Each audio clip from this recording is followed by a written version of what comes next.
Hello, good morning students. आज हम जो है कक्षा 9वीं में संस्कृत विषय में विगत 4 दिनों से हम इस तीसरे पाठ को पढ़ते हुए आ रहे हैं, जिसका नाम है गोदोहनम, और जिसमें मैंने आपको बताया है कि मल्लिका और चंदन का संवाद रहता है। वो दोनों लोभ बस के कारण, लोभ होने के कारण एक ही साथ में सोचते हैं कि हम गाय के 300 लीटर दुग्ध जो है एक साथ निकालेंगे। तो उसका परिणाम क्या होता है कि वह प्रतिदिन गाय दोहन नहीं करते हैं, और जब गाय दोहन नहीं करते हैं तो गाय का जो दूध है वह एकदम सूख जाता है। अंत में वह लोग गाय दोहन के लिए जाते हैं तो गाय उनको लात मार देती है। तब उनको अपने द्वारा किए हुए कर्म का पश्चाताप होता है। इसलिए हमेशा ध्यान रखना चाहिए, जो भी आप कार्य करें सोच समझ कर करें। यदि आप किसी भी कार्य को सोच समझ करके नहीं करते हैं तो उसका जो परिणाम है हमेशा दुखद होता है, दुष्परिणाम प्राप्त होता है।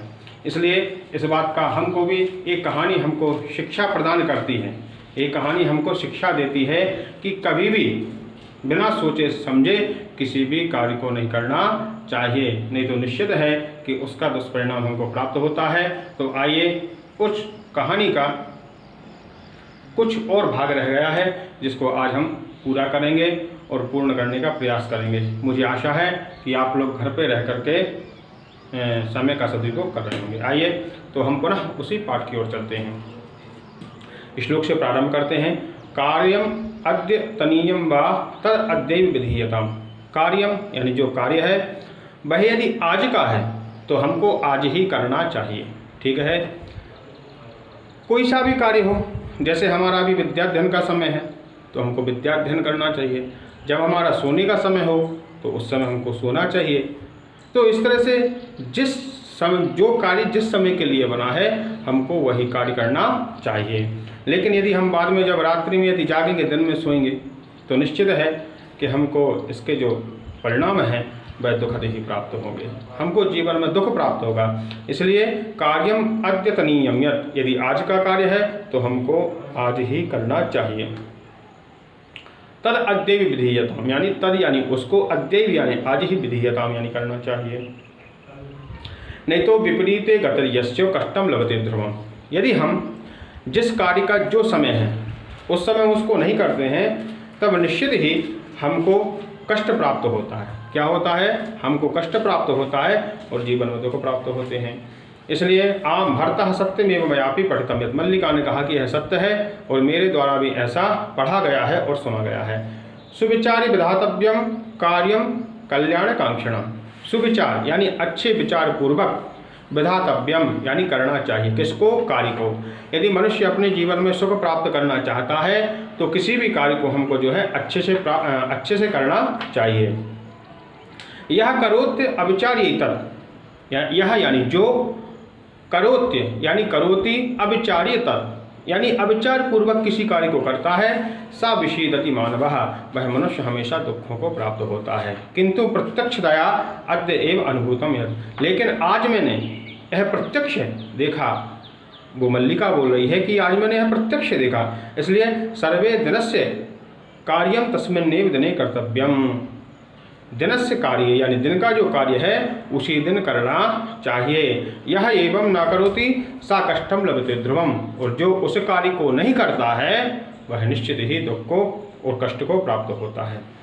सर्वे मिलित्वा गायन्ति, सभी लोग मिलकर के आपस में गाते हैं कि आदानस्य प्रदानस्य कर्तव्यस्य कर्मणा।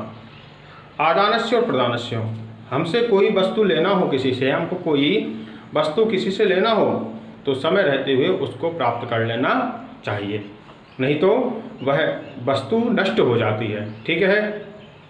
प्रदानस्य, हमको किसी को कुछ प्रदान करना है, किसी को कुछ देना है, तो सही समय रहते हुए हमको वह वस्तु उसको दे देना चाहिए। नहीं तो हो सकता है कि वह वस्तु नष्ट हो जाए, हो सकता है कि आपके जीवन में कोई दुख आ जाए, आपके जीवन में कोई संकट आ जाए, विपत्ति आ जाए और आप वह वस्तु दे ना सको।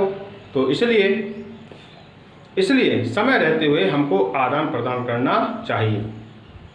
और कर्तव्य से कर्मणा, हमारे जो कर्तव्य हैं, हमारे जो दायित्व हैं, उनका समय रहते हुए पालन करना चाहिए। क्षिप्रम अक्रियमाणस्य, यदि हम वो कार्य नहीं करते हैं, क्षिप्रम यानी शीघ्र ही, अक्रियमाणस्य, क्षिप्रम यानी शीघ्र ही, अक्रियमाणस्य, यदि हम अक्रियमाण हो जाते हैं, वह जो कार्य है सही समय पर नहीं करते हैं, कालः पिबति तदरसम, जो समय है उस कार्य के रस को पी जाता है। जैसे मान लीजिए अभी हमारा पढ़ने का समय है और जब आपकी युवावस्था आए, जब आप पढ़ने का विचार करो, तो निश्चित है जो अभी पढ़ाई का समय है वह आगे चल के उस समय में उतना आनंद नहीं आएगा जो आपको पढ़ाई में इस समय आएगा। क्यों? क्योंकि वो जो समय रहता है, युवावस्था रहती है, वो आपको धन अर्जित करने की अवस्था रहती है। तो उस समय आप पढ़ाई करोगे कि अपने जीवन यापन के लिए धन का अर्जन करोगे।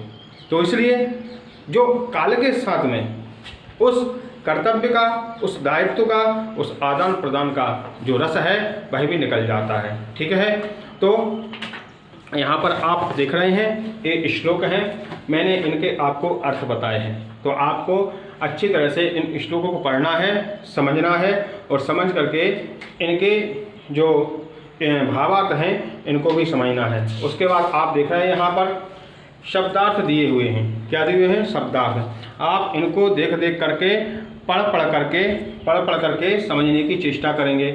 यहाँ पर एक वाक्य ने एक पदिन है, आप यहाँ पर एक वाक्य है, एक पदिन है, आप जो है पाठ पढ़ करके इनको ढूंढने का प्रयास करेंगे। मैं तो आपको पहुँचा ही दूंगा, लेकिन आप भी घर पर बैठ करके प्रयास करें। उसके बाद में इसको आपको जो है क्रम के अनुसार जमाना है।